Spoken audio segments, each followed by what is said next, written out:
Hola, ¿se oye bien? ¿Todo bien?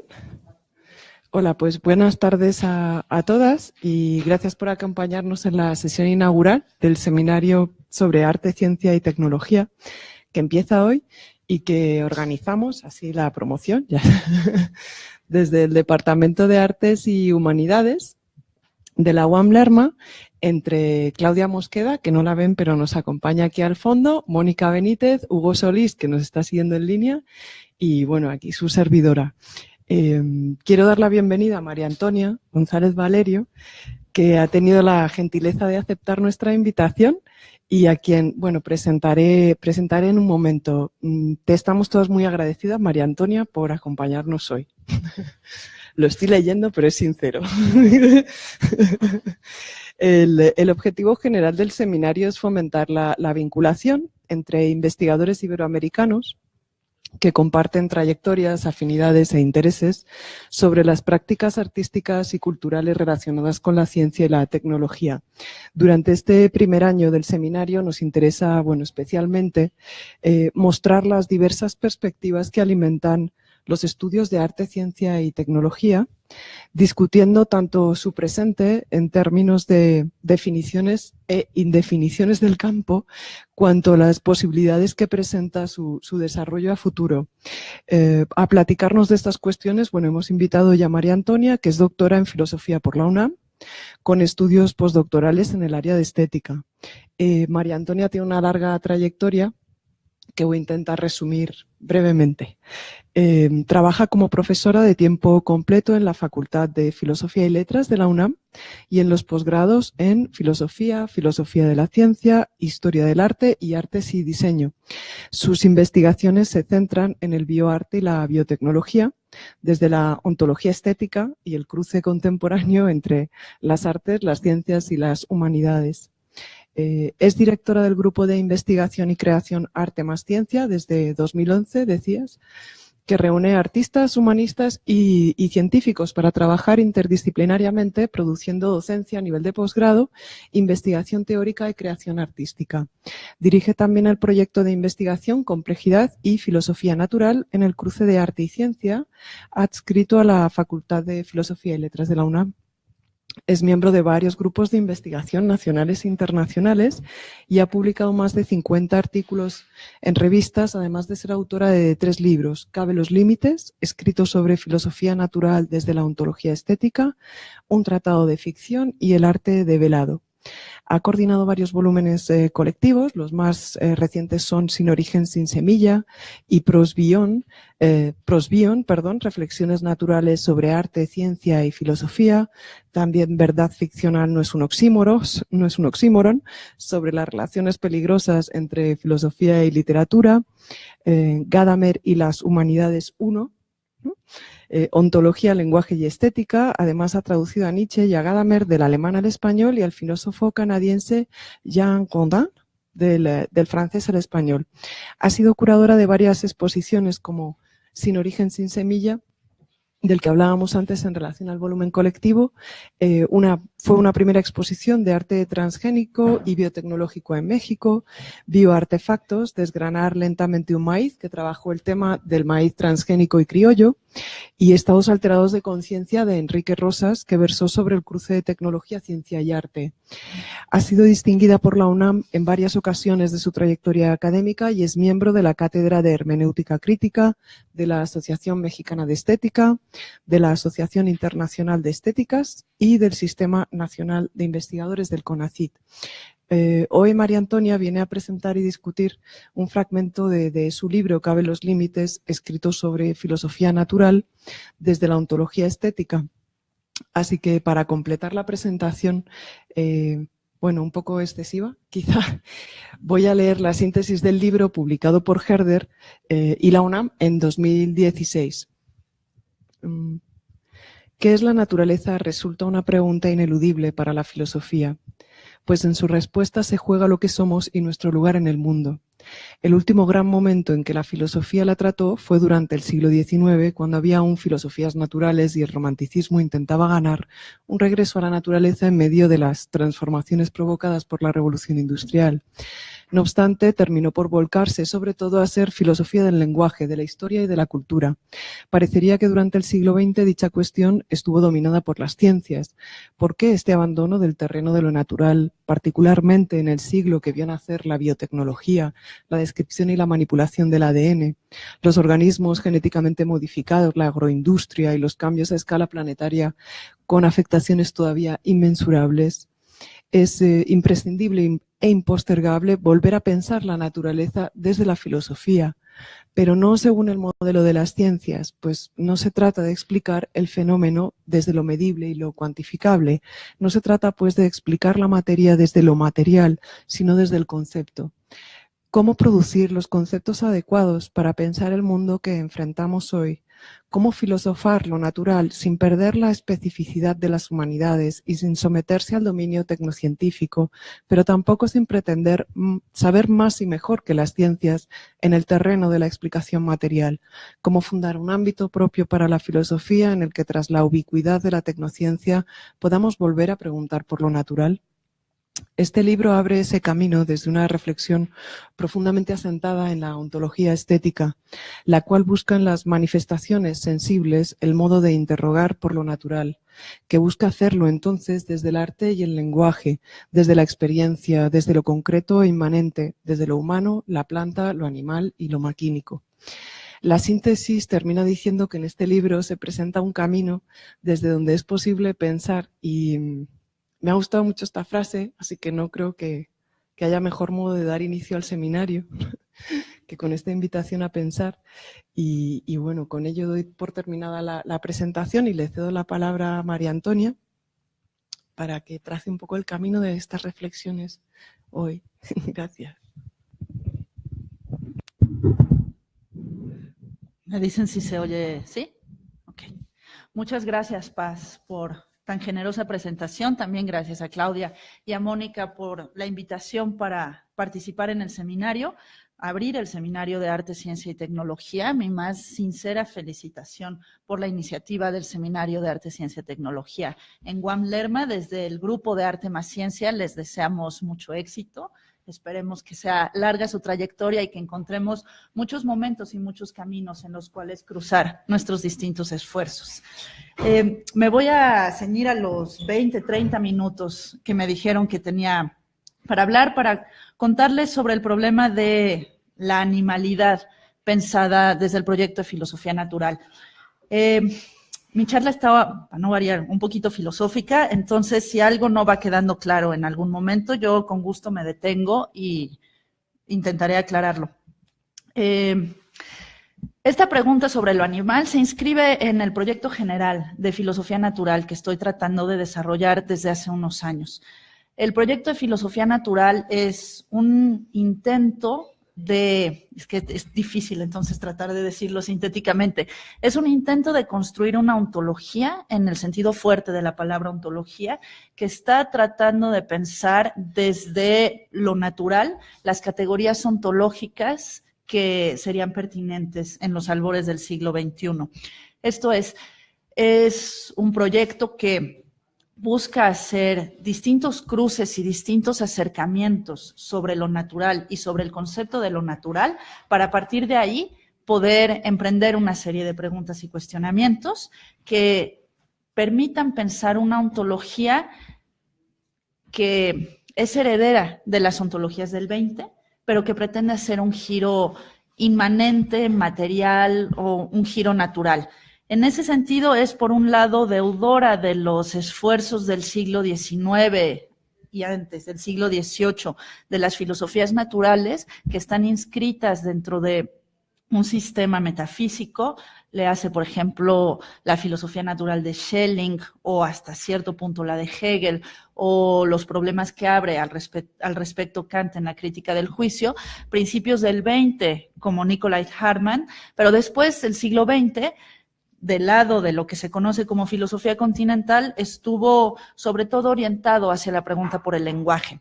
Aprendimos muchas cosas preguntando ontológicamente por el lenguaje, por un lado, y por otro, por la historia, haciendo que el lenguaje se convirtiera en el sitio desde el cual era posible hacer la pregunta por lo que es, por lo que hay, por los modos de darse lo real.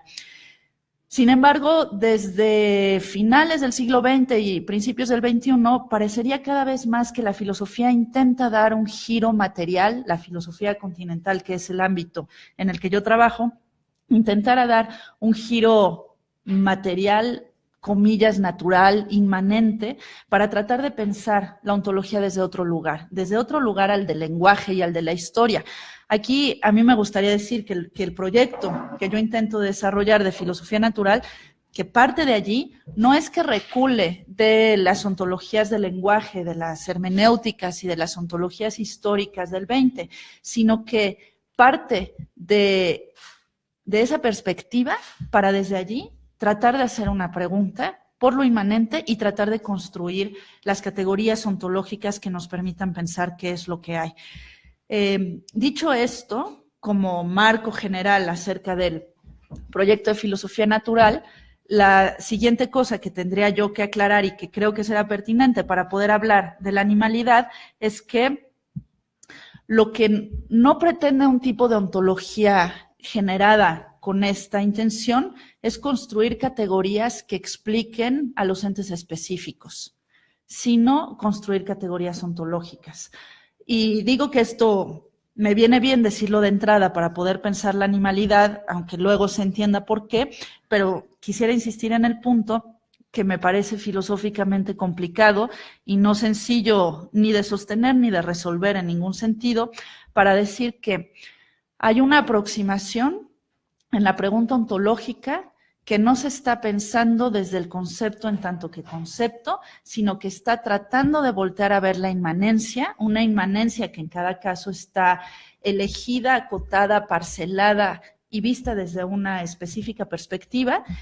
Esa inmanencia, entonces, trata de pensar desde allí, construir categorías y después esas categorías lo que no pretenden es regresar hacia aquella inmanencia y tratar de explicarla en términos específicos.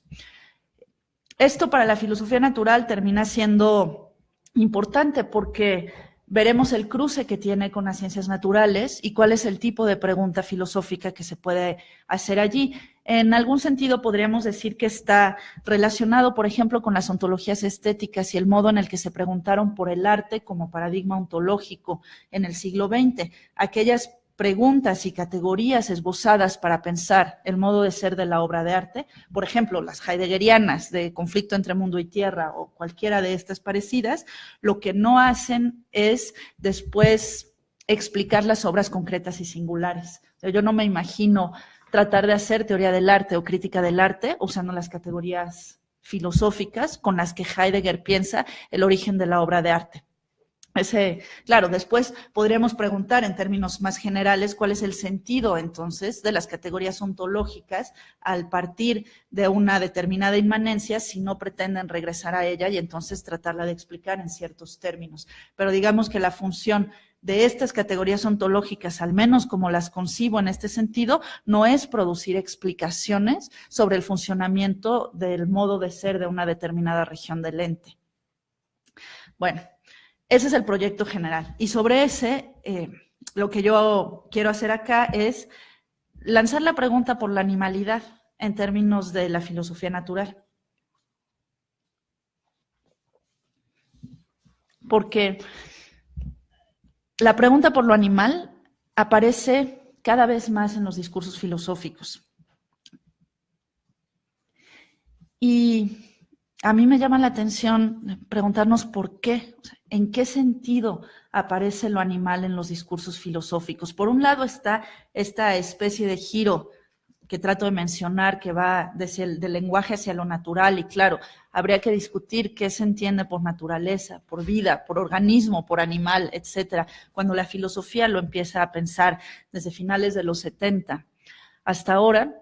Pero, ¿por qué es que lo animal empieza poco a poco a tener cierta preponderancia en el discurso y a veces incluso cierta preeminencia ontológica en aquellas filosofías que están tratando de pensar en términos inmanentistas. Lo animal, además, visto como una categoría la cual habría que pensar en términos más específicos que universalistas.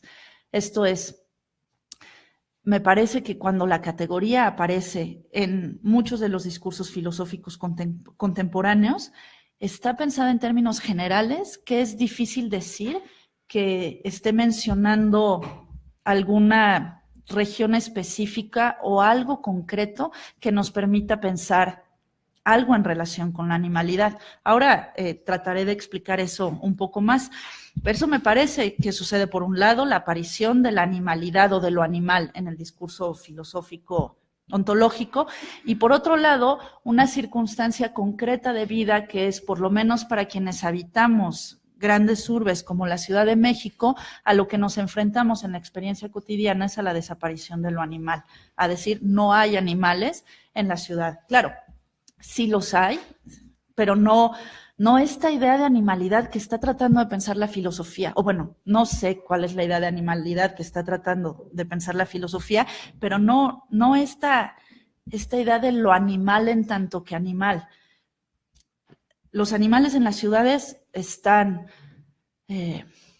pensados, o por lo menos aparecen como animales de compañía, por un lado, por otro lado, como plaga que tratamos de detener, por ejemplo, de insectos a aves, por otro lado, aparecen como alimento, es decir, como un objeto de consumo, el animal plastificado dentro del supermercado, pero o sea, es esta idea de animalidad la que trata de pensar la filosofía. Un poco lo que quiero decir con esto es que parece sintomático que en la época en la que los animales no aparecen, o por lo menos no se dan vehemente y constantemente en las ciudades, habría que preguntar por el estatuto ontológico de los animales de compañía, pero eso lo hacemos después, que en una época en la que los animales no se ven, no aparecen en las ciudades también pensadas como dispositivo de control, que deciden deciden hasta cierto punto qué está y qué no está, de las plantas devenidas jardín en el parque humano,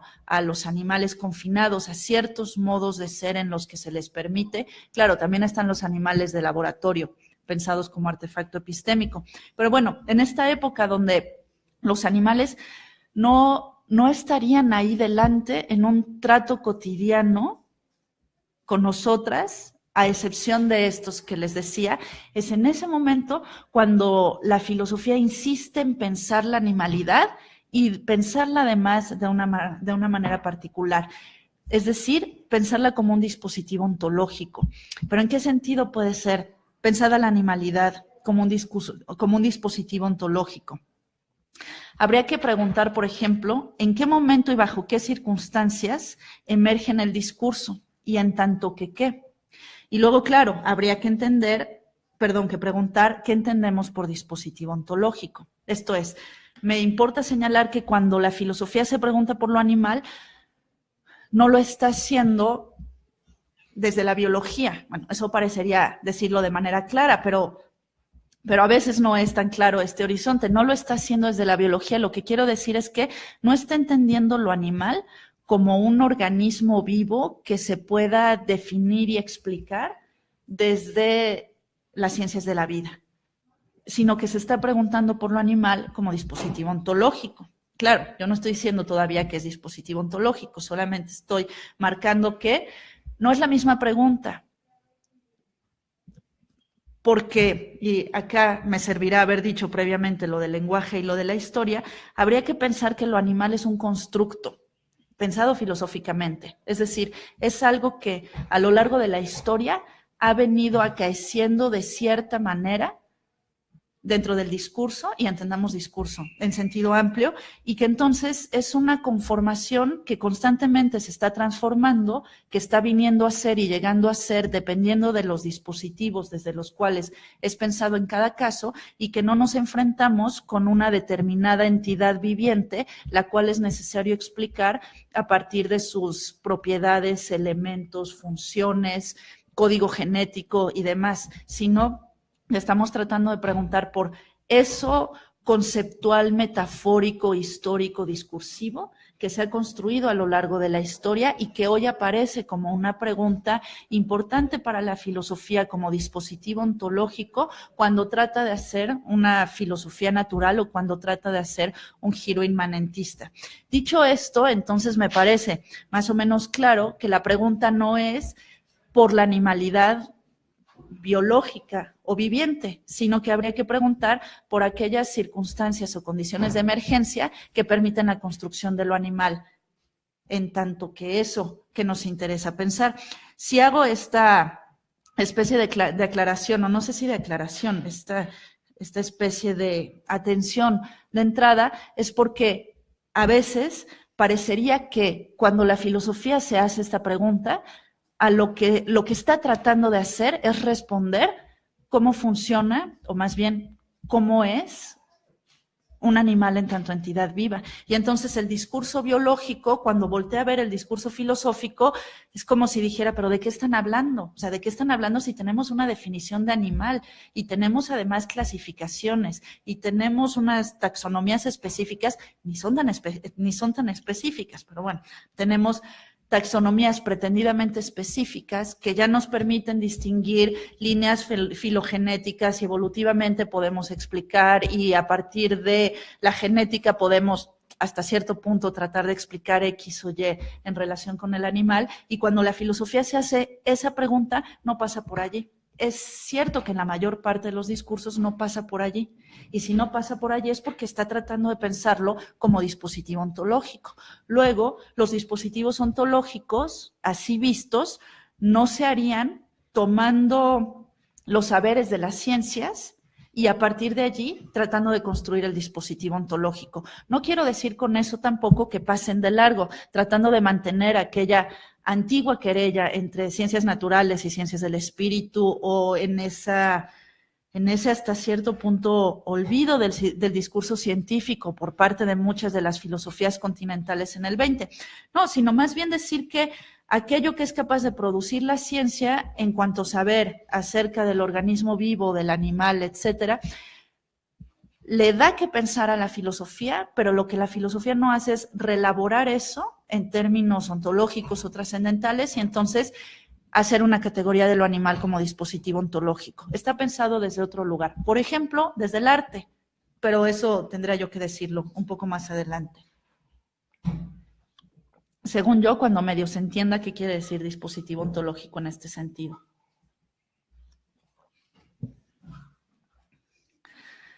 Entonces, podremos preguntar, ¿qué hace lo animal en el discurso filosófico contemporáneo? Antes de tratar de responder, lo animal se ha entendido así, así y así, preguntar, ¿qué hace lo animal en el discurso filosófico contemporáneo? ¿Cómo se lee y desde dónde se lee? Hay, por supuesto, un montón de filosofías que se están preguntando por lo animal. Por ejemplo, Derrida, cuando está pensando el gato en el animal que luego estoy siguiendo. Pero no me voy a detener mucho en esto, solamente como ejemplos para ver el tipo de modos de ser de lo animal que aparecen en el discurso filosófico. Está pensando el gato, pero el gato es un animal de compañía y es un animal doméstico, y entonces todo el cuestionamiento de Derrida que empieza con la pregunta por ¿mi gato me mira cuando estoy desnudo? Sí, bueno, además, ¿no? Pero yo me pregunto, ¿qué quiere decir ahí lo animal en el discurso filosófico? Claro que no tengo una respuesta, yo solamente tengo preguntas que me despiertan estos cuestionamientos. Pero, por ejemplo, en ese texto dice Derrida, y a mi juicio de manera muy acertada, aunque podríamos seguir trabajando sobre eso, que la categoría de animal, vista filosóficamente, es tan amplia que no dice prácticamente nada. Esto es, ¿cómo puede ser posible que con esa categoría pretendamos mencionar o incluir del gato a la vaca que nos comemos, del gato animal de compañía con el que Derrida tiene sus tratos, a la vaca como animal de consumo, al insecto, al ratón en el laboratorio como artefacto epistémico, al pedazo de pollo amarillo envuelto en plástico dentro del supermercado, a las aves migratorias a las que nos enfrentamos, en fin, ¿no? Es lo animal. Y eso que no estamos distinguiendo entre bacterias, virus y luego además las plantas. Y hay allí una especie de extraño cruce en la manera de preguntarse de la filosofía por esto entre naturaleza, que es un concepto más amplio que ha estado ahí presente en la discusión filosófica desde siempre, entre naturaleza, después vida, el surgimiento de la pregunta por la vida en el siglo XIX, y después cómo eso, a finales del XX y ahora, se va cada vez más decantando hacia la pregunta por la animalidad. Me parece que es así, pero bueno, les decía que entonces esto que está tratando de pensar el dispositivo ontológico de lo animal, que todavía no sabemos qué es, y tampoco estoy segura que al final de la charla tengamos alguna luz al respecto, pero bueno, esto que está tratando de pensar lo está haciendo desde una categoría que es súper amplia y que parecería no nombrar de manera específica, ya no digamos estas distintas especies de animales, de la rata, la mosca, al gato, a la vaca, sino los distintos modos de darse eso, lo animal, los distintos modos, circunstancias, sitios específicos que para el discurso filosófico, no necesariamente para la pregunta de la biología, pero que para el discurso filosófico terminan siendo determinantes al momento de pensar una determinada entidad. Para la filosofía que piensa las circunstancias de manera determinante para la entidad. Lo que quiero decir con esto, con un ejemplo sencillo, es que filosóficamente no podemos preguntar solamente por el pollo, sino que hay que preguntar por el pollo con el supermercado. No diciendo que son un sintagma único, pero es que esa pregunta por el pollo como animal de consumo, animal consumido, no es que se dé simplemente allí, sino que habría que preguntarla en las circunstancias específicas que la producen como tal. No solamente el supermercado, sino también la fábrica, la ciudad, aquellas condiciones y circunstancias que permiten que eso, el pollo, aparezca de una determinada manera para un cierto contexto, porque tampoco es que sea así el pollo dado siempre y en todo lugar, sino en un determinado contexto. Entonces, por ejemplo, si pensamos circunstancias más entidades, parecería hasta cierto punto claro que la pregunta por lo animal no puede ser así general, ni pensar en lo animal casi como categoría universal, sino pensado a partir de las circunstancias concretas en las que eso emerge en cada caso. Y digo eso porque creo que con la categoría de animalidad no llegamos muy lejos, pero ahora trato de justificar por qué.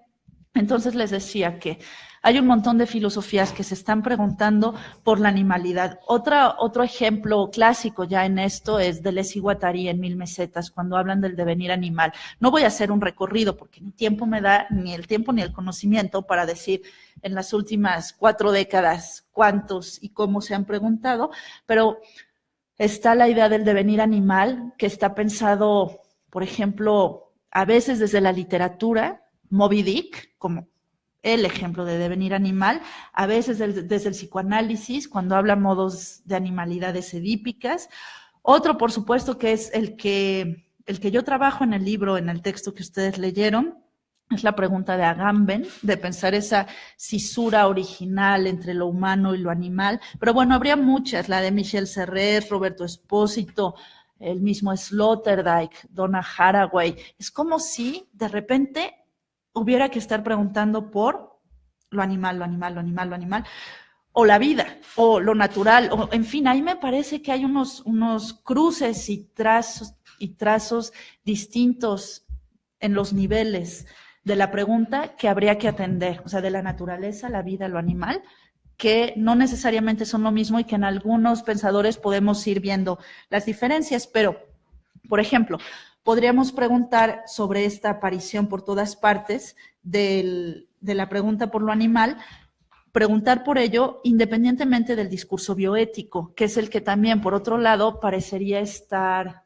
dominando la discusión, por ejemplo, en términos del estatuto legal de los animales, de los derechos de los animales, la protección de los animales en términos epistémicos, domésticos y sobre todo poniendo por delante el tema del estatuto legal, el activismo, con una cierta idea de animalidad y clasificación que podríamos poner en cuestión desde muchos lugares, pero no me voy a detener en eso, sino porque tampoco me interesa en este momento polemizar con el discurso bioético y el estatuto legal de los animales que se ha defendido particularmente en nuestro país, sino decir que pensarlo como dispositivo ontológico y pensar la aparición constante de los animales en el discurso no tiene que ver con eso, sino con la pregunta: ¿por qué aparece un giro hacia la naturaleza, hacia la vida, hacia la animalidad en el horizonte de preguntas ontológico? Es decir, ¿cómo es que preguntando por el lenguaje y con el lenguaje preguntando por el ser, la filosofía después comienza a preguntar por naturaleza, vida, animalidad? ¿Cuál es el horizonte de estas preguntas? Y además, ¿qué dice la filosofía de lo animal? ¿Y por qué lo dice? ¿Y por qué lo dice a diferencia de la filosofía? Perdón, a diferencia de la biología.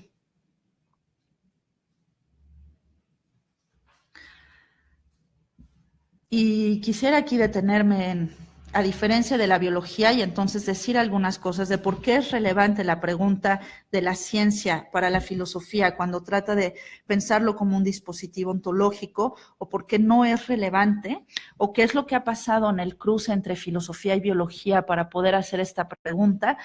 Por ejemplo, ¿cuáles son las preguntas que han sido importantes para la biología en las últimas décadas, desde la llamada síntesis moderna y el dogma central, cuando están pensando por biología molecular y el código genético y organismos modelo, cuando curiosamente la filosofía no se pregunta por la animalidad ni por lo vivo en estos términos?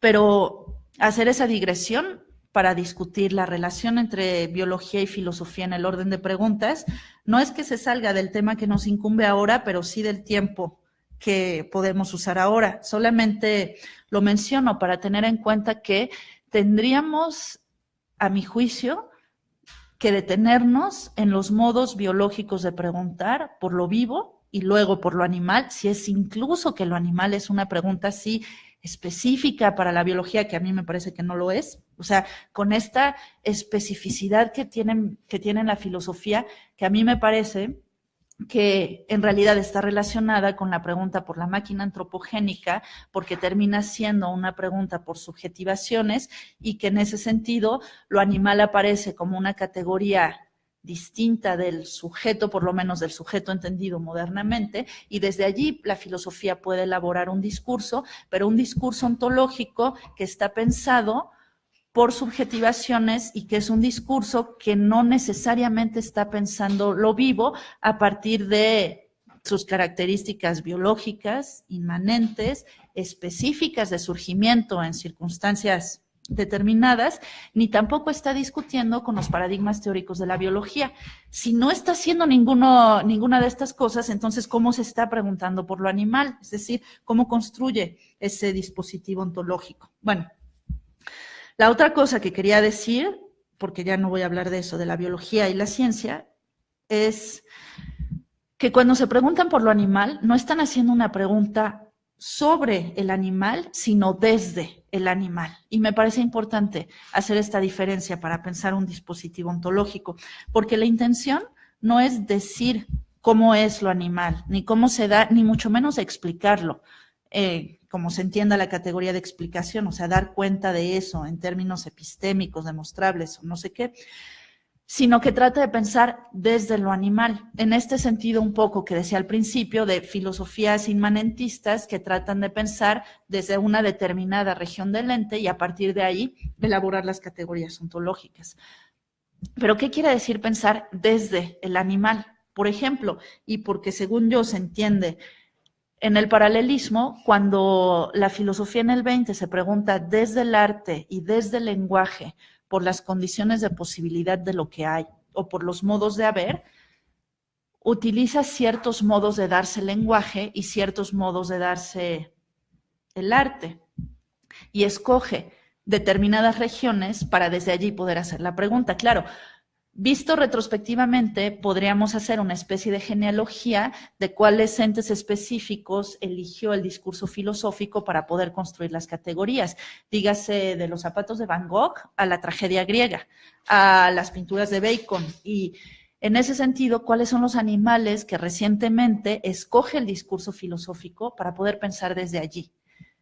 Y que además constantemente son los animales de compañía. Constantemente. O porque entonces piensan que eso sí nos aleja por completo de parámetros antropocéntricos, y creo yo que se equivoca, por ejemplo, Agamben, pensar en cosas lejanísimas de nuestro horizonte, que no sería, claro, el gato, sino la garrapata, cuando lo está leyendo con Uxküll. En una narrativa, además, de estar contando cómo es el mundo de la garrapata, como lo cuenta el etólogo, que es completamente humana, demasiado humana. Pero bueno, no me detengo en eso, sino en que intentáramos en algún momento tratar de pensar cuál es el tipo y la circunstancia de los animales que la filosofía está incluyendo en el discurso para generar los dispositivos ontológicos a partir de los cuales se está haciendo la pregunta. Porque la elección no es ingenua, por un lado, y por otro lado, porque permite ver ciertas cosas, pero también, por otro lado, oculta preguntas y problemas que se juegan cuando hacemos la pregunta por el animal. Voy a tratar de resumir mis muchas páginas, porque voy como a la mitad de la primera, para tratar de resumir cuál es el argumento que quiero poner delante. Uno sería que la preeminencia de lo animal que aparece en estos discursos tiene que ver, como lo decía hace un momento, con la máquina antropogénica, que finalmente lo que seguimos pensando es quiénes somos nosotras y tratando de poner delante líneas y horizontes que nos permitan pensarnos más allá de la subjetividad moderna, más allá del antropocentrismo, de la antropología y de todo aquello que suene a antropos, porque hay una reticencia del discurso filosófico de hacer la pregunta desde allí. Y parecería una salida hasta cierto punto pertinente decir, bueno, si hay que preguntar por la máquina antropogénica, hay que preguntar por aquello que parecería lo menos humano, con comillas, o lo menos subjetivo, o lo menos racional en el sentido de cómo lo usó la tradición para identificar aquello que somos, y entonces sería regresar a un plano material inmanente, pero además entendido de una manera muy inmediata como animalidad. Es decir, bueno, vamos a hacer la pregunta ¿por qué somos? Pero ¿desde dónde? ¿Qué es lo más lejano? Lo que no es sujeto, lo otro, como el monstruo, la máscara, el doble o cualquiera de estas categorías que, por ejemplo, el romanticismo pensó largamente. Bueno, la animalidad. Y la animalidad en verdad nos funcionaría como una línea de fuga al momento de hacer la pregunta por lo que somos, para no subjetivarla en términos antropocentristas y o antropológicos. Yo lo dudaría en muchos sentidos, para empezar, porque es lo animal, porque está separado y disminuido, o sea, lo animal, pero lo vivo, pero la naturaleza, pero la pregunta por el ser, por un lado. Por otro lado, porque los modos de ser de lo animal que el discurso ha elegido, el discurso filosófico, son modos de construcción de lo animal en el contexto de lo humano. Por ejemplo, los animales de compañía, pero también el alimento, pero también los animales consumidos, pero también, en fin.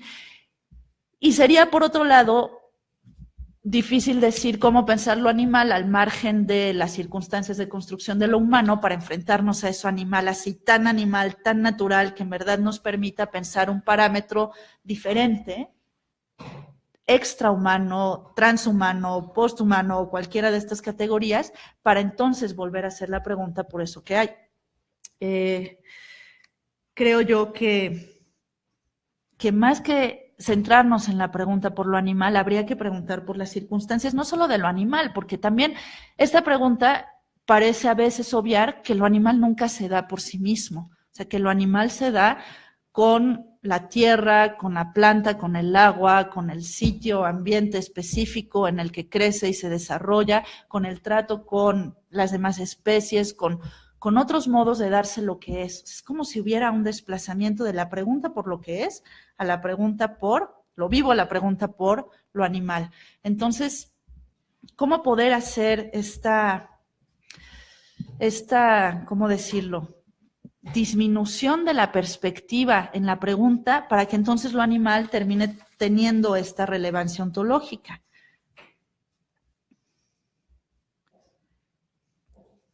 Donde lo animal aparece como no sujeto, como lo otro de lo humano.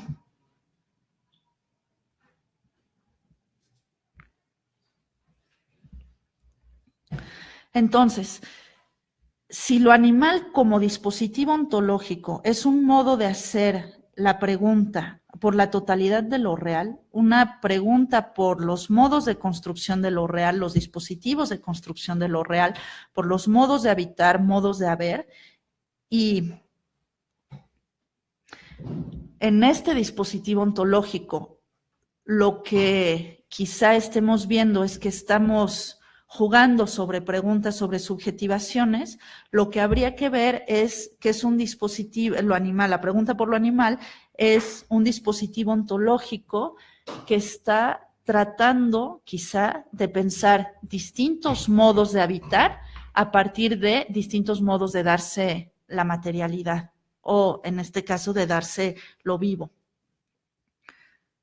Por eso, por ejemplo, ciertas categorías como la de Umwelt, la de mundo circundante, empiezan a ser atractivas para el discurso, porque es como si en lo animal encontráramos, no sé si un modelo o una cierta línea de apertura para pensar otros modos de habitar. Pero como si ahí la pregunta grande fuera la pregunta por el espacio, o la pregunta por la construcción del mundo, por la construcción de lo real.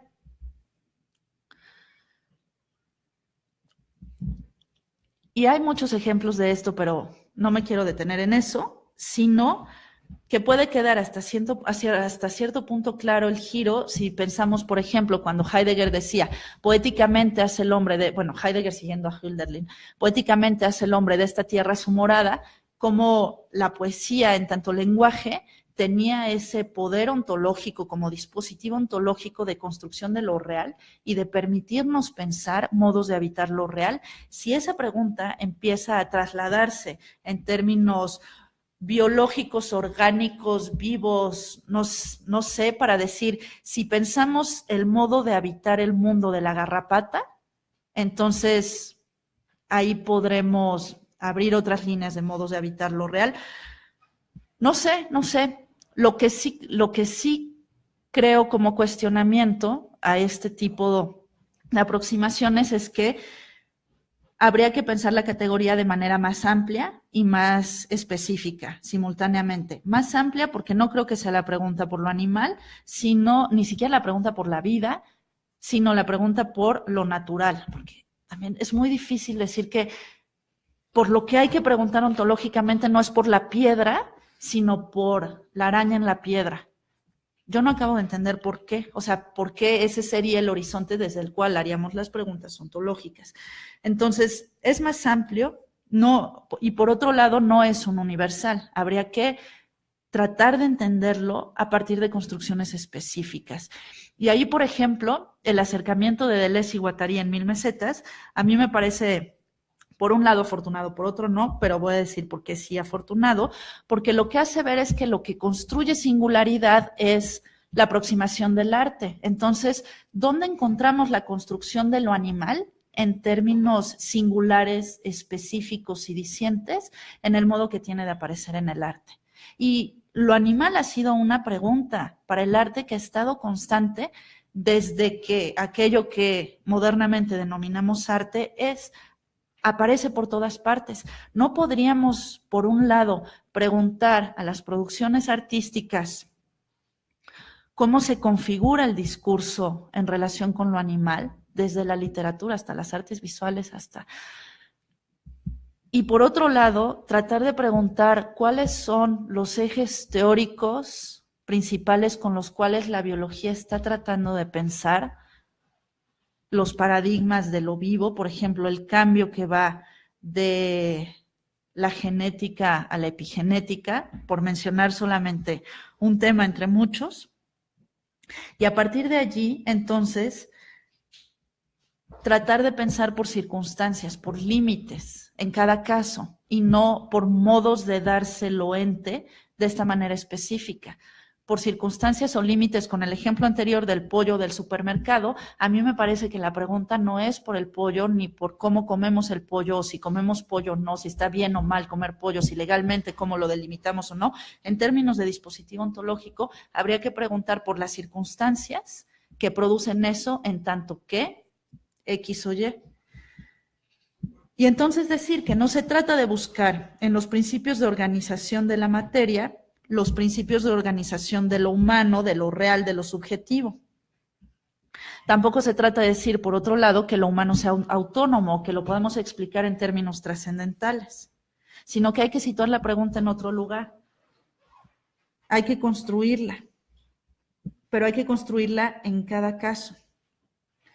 Entonces yo diría que habría que entender lo animal como la circunstancia de una pregunta posible, pero evitando que esta pregunta anule la pregunta por el ser, que es lo que me parece que a veces sucede.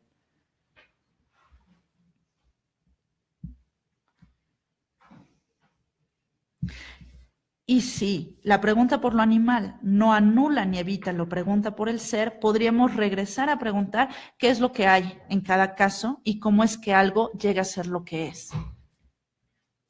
Y esa pregunta es la que creo yo que podríamos pensar, también cabe lo animal. Bueno, ese sería un resumen rápido del argumento. Gracias.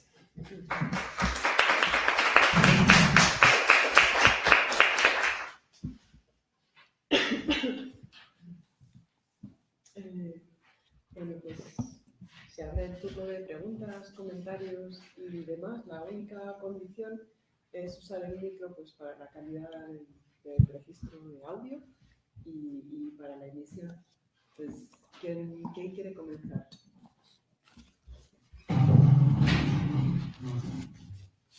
¿Alguien se anima? ¿Empiezo yo?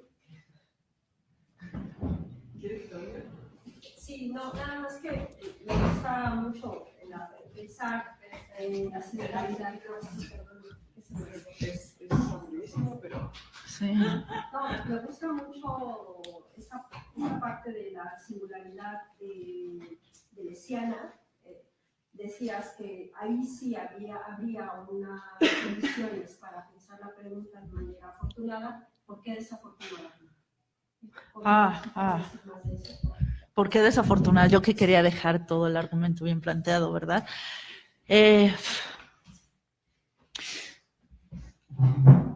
Habría primero un cuestionamiento mayor que yo no sé cómo resolver, por suerte, que es hasta qué punto la ontología puede convertirse en ontología de entidades específicas y determinadas, y no en ontología de lo general, por no hablar de lo universal.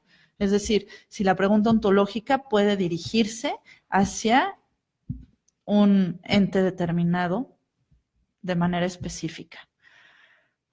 Y ahí es donde se inserta la pregunta hasta cierto punto de la singularidad de Deleuze. Por ejemplo, cuando Aristóteles pregunta en la metafísica, no por Sócrates, sino por Sócrates sentado o por Sócrates de pie.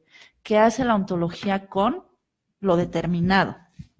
Creo yo que la ontología, por lo que puede preguntar, es por lo determinado, específico en una cierta circunstancia. Claro, aunque eso no sea tan aristotélico, pero en una cierta circunstancia. Luego, lo que dejaría ver una aproximación como la de Deleuze y Guattari en Mil Mesetas y esta idea de la axeidad es que lo que produce singularidad, a mí me parece pues, que lo que produce singularidad es el arte.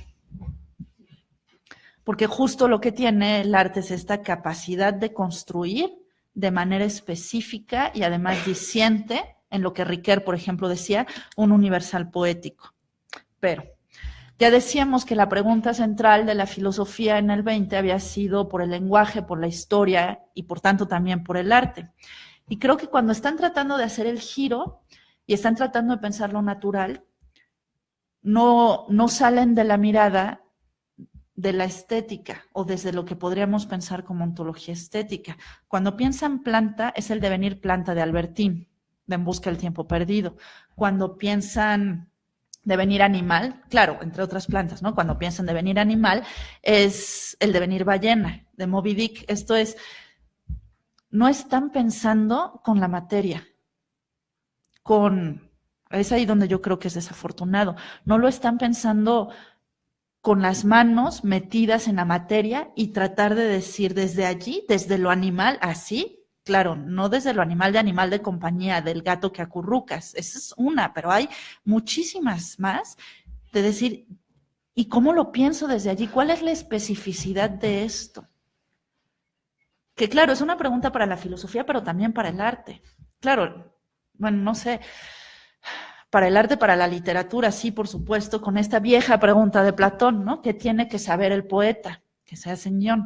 ¿Qué tiene que saber el artista al momento de escribir literatura o de producir? Si está pensando esa pregunta de lo animal, si tiene que trabajar con lo animal, ¿hasta dónde? Si tiene que acercarse a la biología, si tiene que acercarse a la agricultura, al campo, a las enfermedades producidas por ciertos animales, a no sé, o sea, ahí desde qué ámbito específico se puede preguntar por lo animal o por la planta o lo que sea, pero sí me parece que habría que meterse en eso y desde allí.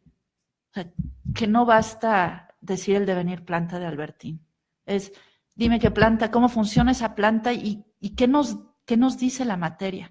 Es que creo que eso le pasa mucho a este tipo de cuestionamientos. Es, por ejemplo, el de Agamben, lo animal, ¿no? Ajá, sí, pero ¿qué nos dice en verdad lo animal cuando estás tratando de pensarlo en circunstancia y materialmente? O sea, no me cuentes de la garrapata de Uexküll, sino ¿por qué la filosofía que se hace este tipo de preguntas no es capaz de establecer un trato filosófico con eso y poder pensar desde allí? Algo así. Ajá.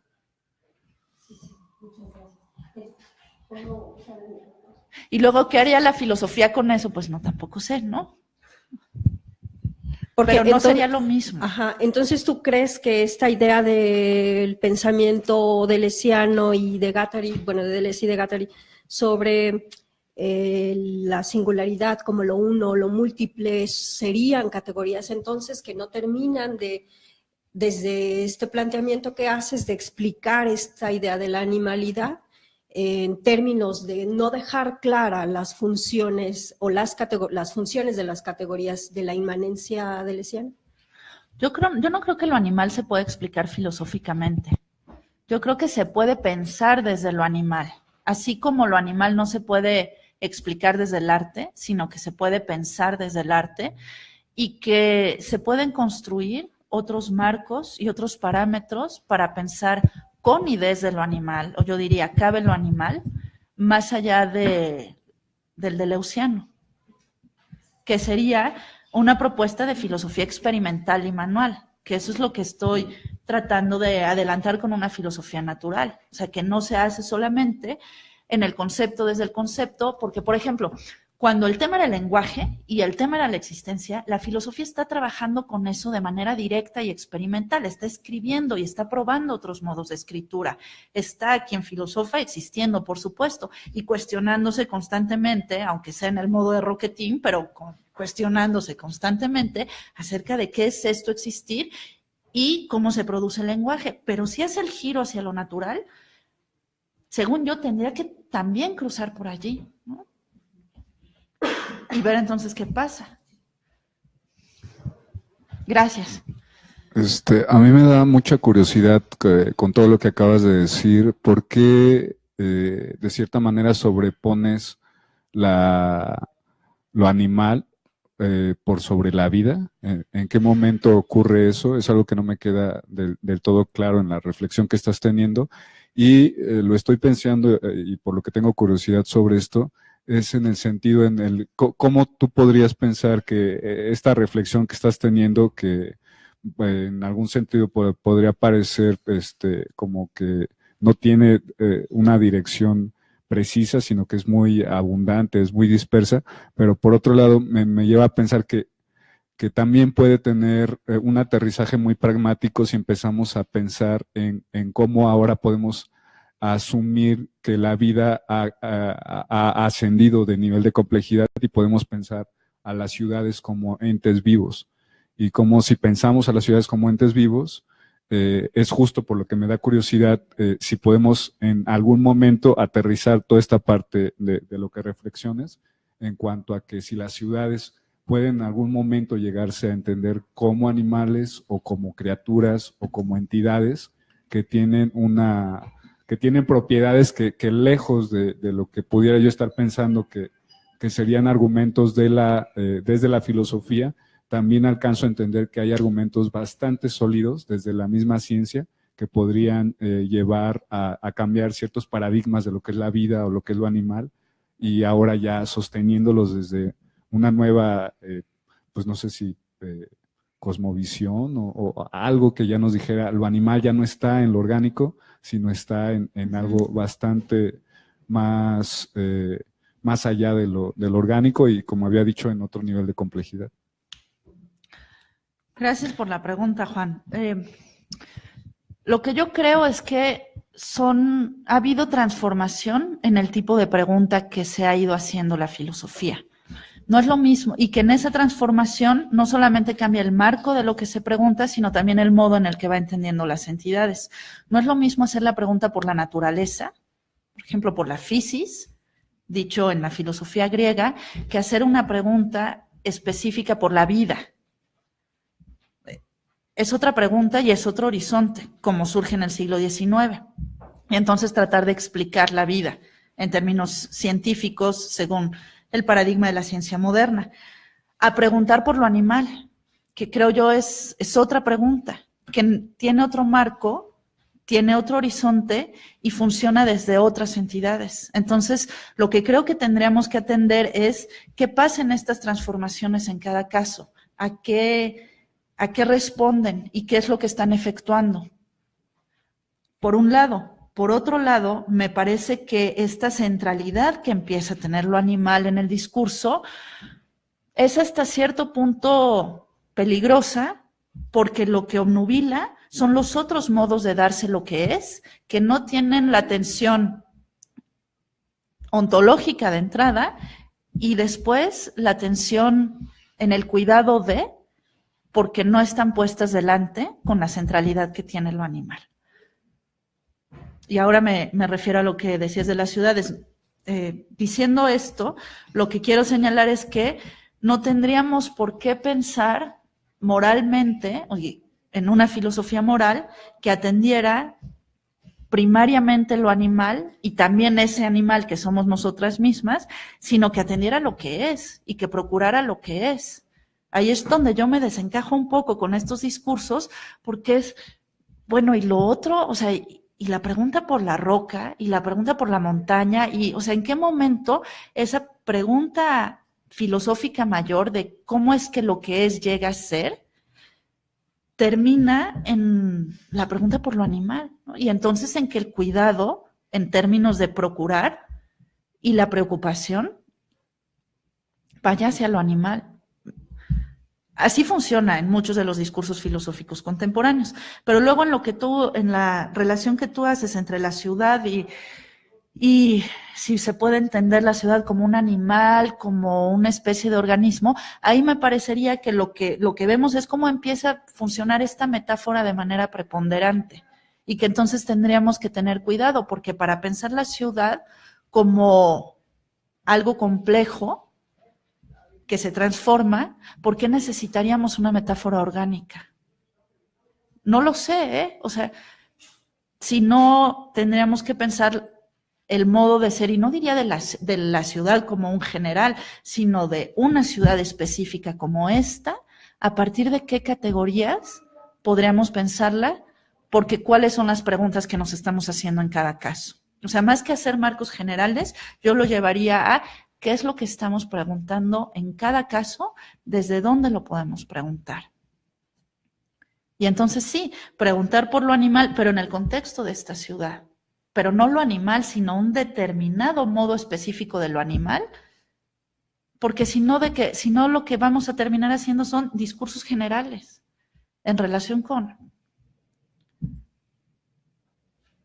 esto o aquello. No sé si me explico, Juan.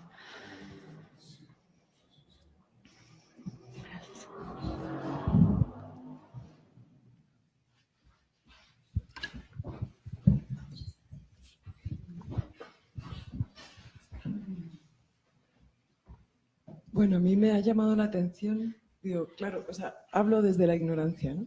Pero me ha llamado la atención que tú planteas como el discurso de las ciencias de la vida está completamente escindido del discurso de la filosofía en torno a lo animal, ¿no? Y bueno, yo tenía una impresión tenía una impresión inversa, o sea, tenía la impresión, de hecho, de que desde la biología se había ido avanzando en una suerte de ontología que estaba influyendo en la filosofía contemporánea desde finales del siglo XX hasta ahora, ¿no? Y pienso en el paradigma constructivista, ¿no? Desde la epistemología, que, claro, no puede haber una epistemología si no es al mismo tiempo una ontología, ¿no? ¿Cómo construyes una reflexión? Entonces, pienso en los constructivistas, en la autopoiesis de Maturana y de Varela. Siempre he pensado que esa noción de autopoiesis del ser que se crea a sí mismo y que, en cierto sentido, toda la vida o toda la naturaleza es una obra de arte porque se expresa en cada instante y en cada circunstancia de un modo particular, ¿no? Es un poco el giro, siento que está muy... O sea, siento que ese giro hacia la inmanencia está muy presente en el pensamiento contemporáneo, pero insisto, o sea, hablo desde la ignorancia y la impresión que yo tenía de cómo quizá uno de los de las propuestas filosóficas duras más interesantes había venido precisamente de la biología o biología cibernética, Bateson, ¿no? Que igual, claro, no, tú has hablado siempre de las ciencias de la vida y entiendo el corte, pero yo estaba todo el tiempo pensando en la cibernética, ¿no? Hasta que, no sé, es un poco peregrino esto, ¿no? Pero hasta donde la cibernética entonces ha puesto lo animal en un pedestal, digamos, lo ha distanciado de las otras formas de expresión de la naturaleza, de la vida, lo ha diferenciado, ¿no? Porque la cibernética, que yo sepa, no se ocupa de plantas, pero igual alguien me puede corregir y sabe más de cibernética y resulta que ahora están muy interesados en el mundo vegetal, en los hongos, quién sabe, ¿no? Posiblemente hayan recorrido toda la escala, incluso micro, ¿no? Virus, bacterias y demás. Pero desde luego la cibernética en un inicio lo que pone en primer plano es el animal, ¿no? El animal y la máquina, ¿no? Y el humano en ese sentido no se distingue de un animal. O sea, la cibernética los trata igual. En fin, pensaba en todo esto y no sé si realmente yo estoy equivocada, si esta perspectiva que me he hecho de los posicionamientos constructivistas influenciados por biólogos que han hecho metafísica, que han hecho ontología, que han hecho epistemología, es totalmente sesgada o parcial, o cuáles son las lagunas de esta mi impresión. ¿Tienes ahí? Aquí está. No pensaría que completamente escindidas. Claro que siempre encontraremos muchos ejemplos donde hay acercamientos. Lo que pasa es que yo no sé qué hacer con la pregunta por la materia y la explicación de la materia que llevan a cabo las ciencias, sea esta materia biológica o sea esta materia física, y cuando lo explican en los términos en que lo explica, es decir, siguiendo modelos de cuantificación de lo real y de matematización, ¿qué es lo que la filosofía puede hacer con eso? Porque no es que tomemos como ejemplo los principios de organización de la materia para desde allí decir, bueno, entonces podemos pensar principios de organización así y así y así. No creo que ese sea el camino filosófico que convenga pensar, pero no lo sé. Estoy tratando de traer a colación un ejemplo, y es que hablando de cibernética y así, por ejemplo, hay varios autores que se fascinan con los modelos de organización de los insectos. Un montón, ¿no? Y con la posibilidad de simular eso en términos matemáticos. ¿Y eso qué nos va a decir acerca de los modos de construir humanamente lo real? Pero claro, me podrían decir que qué limitación tratando de pensar los modos de construir humanamente lo real, ¿no? O sea, ¿por qué lo humano? Yo creo que seguimos haciendo la pregunta por las subjetivaciones, pero esta especie de inmediatez, de ver cómo se organizan las hormigas y después decir, podemos pensar en modelos sociales que funcionen de otro modo, porque miren cómo están haciendo las hormigas, o miren cuál es la organización de los cristales, o... Ay, sí, me... Es espeluznante, ¿no? Me parece demasiado al libre mercado, ¿no? La doctrina del libre mercado y los individuos autoorganizados inteligentes. Y la verdad que ese tipo de imágenes o metáforas biológicas vinculadas con constructos sociales históricos muy particulares como el libre mercado, el neoliberalismo, las doctrinas, ¿no? Las premisas básicas de esa doctrina me parece enormemente peligroso. Como que ya se difumina cualquier frontera crítica y todo pasa a ser lo mismo, muy natural y muy orgánico, ¿no? Y muy autoorganizado. Y además lo puedes matematizar, ¿no? Lo puedes modelizar, lo puedes intervenir, ¿no? Y lo puedes reproducir. Vamos, que creo que en modelos financieros eso es lo máximo, ¿no? Modelos matemáticos para el mercado financiero resulta que aplican estos sistemas multiagente y no sé qué. Bueno, seguramente aplican más cosas. Yo siempre hablo desde la ignorancia, o sea, son demasiados los cambios y yo no tengo la capacidad para seguir todo lo que me interesa. Pero eso me parece peligroso. Pero tú al mismo tiempo tampoco, o sea, como que yo te siento ahí una tensión de querer regresar a un discurso filosófico, digamos, más clásico, ¿no? En la búsqueda de la abstracción universal, de la esencia del ser, pero tampoco estás a gusto ahí, no quieres renunciar al trabajo directo, material, de intervención en laboratorio, ¿no?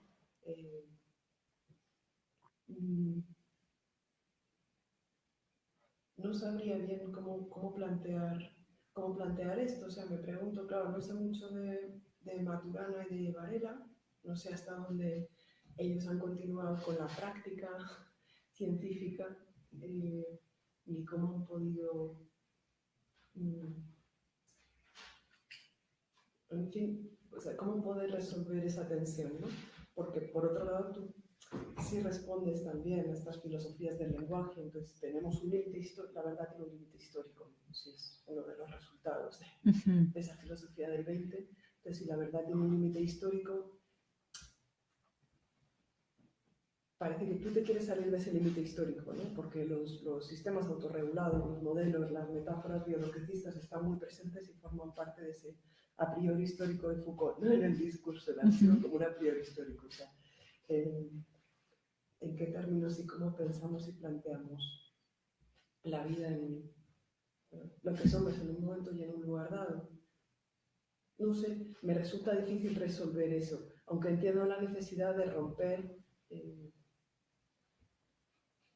un poco con la imposición de las metáforas de corte biologicista o de corte cibernético para que parecen intentar responder con eso de golpe a todo, ¿no? O sea, esta es la última receta mágica y entonces aquí, ¿no? Sí. O sea, entiendo que es necesario trabajar con eso desde otro lugar, ¿no?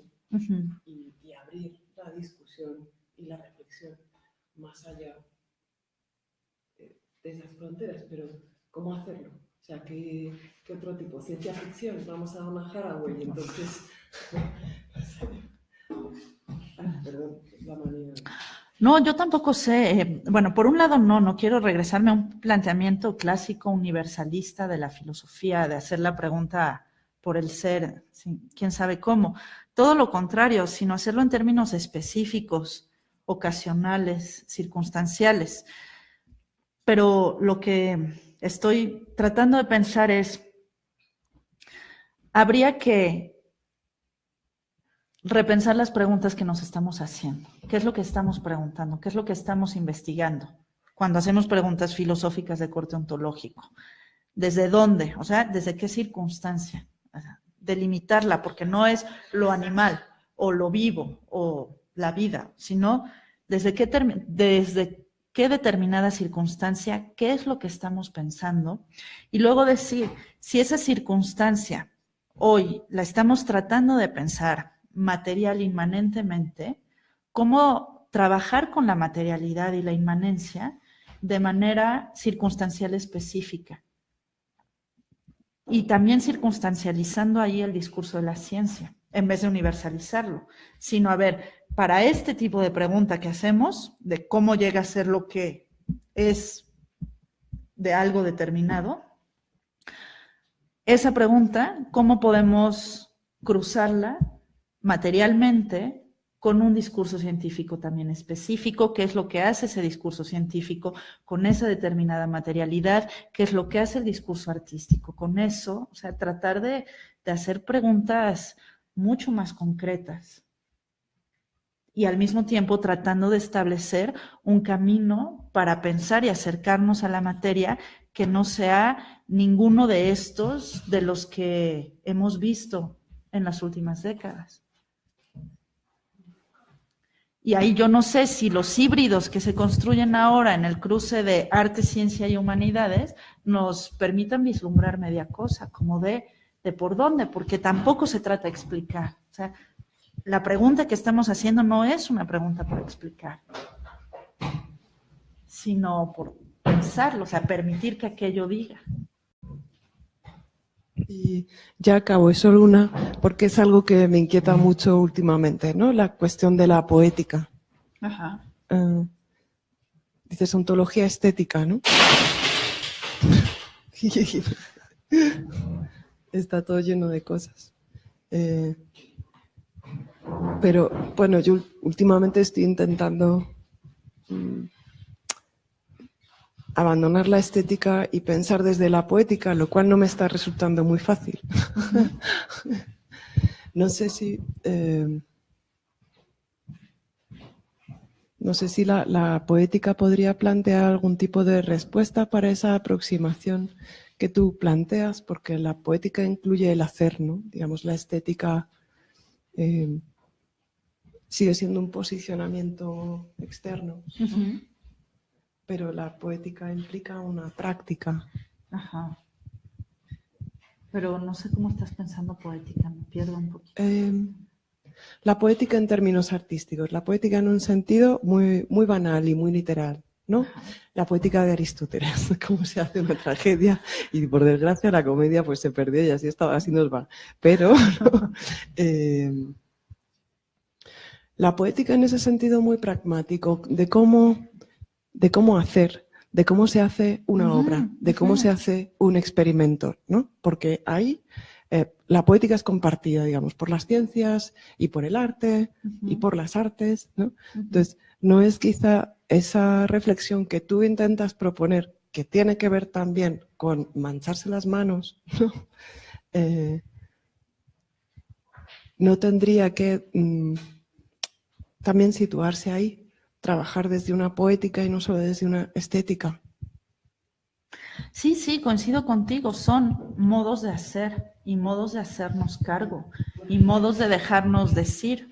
O sea, tiene que ver, sí, con una poiesis y una praxis que se pone en ejecución también en cada caso, pero que habría que poner en ejecución en cada caso. O sea, no dejarla solamente en el ámbito del concepto en relación con el concepto, sino hacerlo, forzando además las fronteras de manera constante, porque cuando dices el arte o las prácticas artísticas, a mí me queda cada vez menos claro dónde está la frontera del arte o las prácticas artísticas, y si no hablamos más bien cada vez más de procesos híbridos multidisciplinarios en los que estamos tratando de pensar algo en una determinada circunstancia. Creo, por allí. Pero de ahí a resolver algo, no. Ajá. Bueno, explorar. Ajá. Una vía de exploración. Claro, como una vía de exploración. Y del pensamiento. Y que además nos obliga a meter más elementos, porque te escuchaba y decías de laboratorio y yo pensaba, sí, claro, la práctica de laboratorio te ayuda para entonces poder pensar qué estás haciendo con el organismo vivo metido en la caja Petri y por qué estás experimentando con ese organismo. Y no lo digo en términos morales, sino qué es lo que está sucediendo allí y después cómo, por lo menos a mí eso es lo que me sucede constantemente, filosóficamente el tipo de preguntas que te aparecen rebasan, por un lado, el ámbito científico de estar explicando el organismo, pero también el ámbito que meramente circunstancial de la praxis para hacer preguntas, por ejemplo, ¿por qué se gasta tanta agua en los experimentos de laboratorio? Porque constantemente necesitas estar lavando todo y, o sea, no quiero decir ahí que no hay que hacer experimentos de laboratorio porque se gasta mucha agua, sino que la circunstancia en la que surgen las cosas termina siendo más compleja y más específica. Entonces, que si hemos de preguntar habría que preguntar si por el organismo en la caja Petri, con los protocolos de experimentación, con el acero en el que estás trabajando en la plancha, con el agua que corre, con la especificidad de ese laboratorio, de esa comunidad de investigación, es decir, rompiendo las pretensiones de universalidad del discurso científico que explica el organismo vivo a partir de tal y tal y tal, y eso es válido en este laboratorio y en aquel, aunque ya sabemos que muchas veces no, y no pueden repetir los experimentos aunque sigan el mismo protocolo. Yo creo, pero que lo que habría que hacer es tomar en cuenta las circunstancias específicas. Claro, y podríamos decir, entonces hacemos atomismos, ¿no? Cosas regionales así, pero tampoco, que finalmente el ámbito desde el cual lo intentamos pensar es trascendental, aunque eso no implica hacer una pregunta por ser así, quién sabe cómo, sino circunstanciada. Y desde allí, ¿qué podemos pensar? Porque también creo que si no somos capaces de establecer circunstancias y preguntas específicas y entonces de verdad ponernos a pensar, entonces, ¿qué es lo que estamos haciendo? ¿No? O sea, vamos a hacer marcos teóricos generales para no sé qué. Por ejemplo, sobre las prácticas artísticas. No preguntaríamos cuáles son las condiciones necesarias y suficientes que hacen de X una obra de arte. Es como, ¿a dónde vas con esa pregunta? Sino qué sucede con las prácticas artísticas puestas en Ciudad de México que están tratando de pensar, por ejemplo, el problema de los animales domésticos dentro del marco legal que existe ahora. Entonces son prácticas artísticas específicas y eso que tiene que ver con lo demás y cómo eso nos permitiría hacernos una pregunta más de cuál es el modo en el que hay en esta ciudad, y digo en el que hay así, en abstracto, y cuáles son los modos de habitar. Creo que más por allí, pero te veo una cara de, ajá, sí, y luego lo seguimos platicando. Yo creo que ya. Ay, perdón. No, al contrario, Iván. Bueno, es que has mencionado a lo largo de esta plática una frase que me intriga un poco, porque pues me inquieta porque no sé cómo aproximarme a ello. Has mencionado pensar con y desde lo animal. Ajá. Y desde mi perspectiva, que es como, pues, yo pienso lo animal pues como desde esta postura más tradicional del arte, ¿no? Como relacionada con lo simbólico, con lo inconsciente, con lo irracional, con lo incomprensible. Entonces ahí me genera un conflicto muy grande. No sé, me gustaría saber si tú te lo has preguntado, si lo has experimentado, y si ha sido así, no sé si has pensado en alguna forma o en algún camino para aproximarse a esta idea de pensar con y desde lo animal, desde esta irracionalidad característica de lo animal, es decir, entendiendo a la categoría de lo animal como esta, desde la perspectiva de lo inconsciente, de lo que no necesariamente se detiene a analizar los fenómenos objetivamente, entre paréntesis, o fríamente, pues a clasificarlos y a colocarlos dentro de una metodología para posteriormente poder reproducirlos en circunstancias específicas. Pues me gustaría, pues, como saber, o sea, porque sencillamente yo no sé cómo enfrentarlo, ¿no? No sé cómo pensar con y desde lo animal, desde esa impensabilidad, ¿no? Característica del animal. No sé, ¿tú qué opinas? No sé si te entendí muy bien, pero la idea de racionalidad es también un constructo histórico que se va modificando y se va transformando, y donde lo animal a veces aparece como ejemplo de racionalidad y a veces no. en las prácticas artísticas, dependiendo de qué es lo que se esté tratando de pensar en cada caso.